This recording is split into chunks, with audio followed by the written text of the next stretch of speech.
कुठल्याही मराठी चित्रपटात शोभेल अशी स्थिती अष्टविनायकाच्या सिद्धटेक गावात आहे। शासनाने लाखो रुपयांचा खर्च करून उभारलेले निसर्ग परिचय केंद्र गेल्या अनेक वर्षांपासून दुर्लक्षित आहे।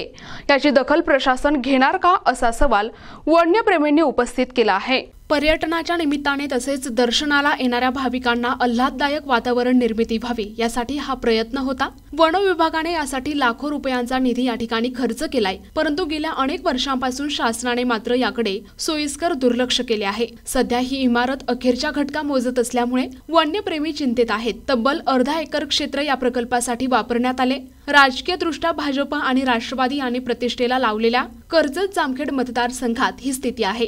राज्य शासनाने याबाबत तात्काळ दखल घ्यावी अशी मागणी वन्यप्रेमी आणि नागरिकांकडून केली जात आहे। NTV news Marathi, Ahilyanagar.